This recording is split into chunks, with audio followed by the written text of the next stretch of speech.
I have been used to getting up late in the morning. मुझे सुबह late उठने की आदत हो गई है। जब भी हमें ये बताना होता है कि यार मुझे ये आदत हो गई है या मुझ में ये आदत पड़ गई है, तो उसके लिए हम एक फ्रेम यूज करते हैं। I have been used to doing the thing. जैसे मुझे बोलने की आदत हो गई है।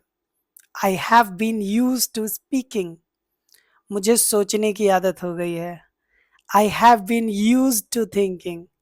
मुझे भागने की आदत हो गई है। I have been use to running. मुझे वीडियोस देखने की आदत हो गई है। I have been use to watching videos. तो जब भी हमें ये बताना हो कि मुझे ये आदत हो गई है, तो हम बताएंगे I have been use to doing thing. अभी मैं आपको अपनी 5 आदत बताता हूँ, मुझ में आदत क्या क्या हो गई हैं, और मैं ट्रस्ट करता हूँ कि आप भी मुझे कमेंट सेक्शन में बताएंगे कि आपको हाल ही में क्या आदतें हुई हैं। मुझे सुबह लेट उठने की आदत हो गई है। I have been use to getting up late in the morning. I have been use to taking tea every day. I have been use to teaching my students. I have been use to posting every day a reel.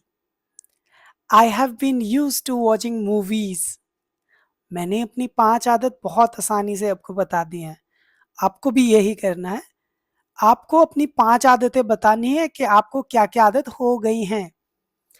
जैसे मुझे खेलने की आदत हो गई है। I have been used to playing. ये बताना बहुत आसान है, हमें बस यही सीखना है। I have been used to doing it, इसका मतलब है कि मुझे ये आदत हो गई है। आपको क्या क्या आदतें हो गई हैं, कोई 5 ऐसी आदतें बताएं जो आपको हो गई हैं या आप में पड़ चुकी हैं। बाकी इंग्लिश तो अच्छी सिखाता ही हूँ, तो वीडियोस पूरा देखा करो, अच्छे से सीखनी है। Hope this video will help you to speak English confidently and do subscribe to my YouTube channel Navya educator for more videos. Thank you.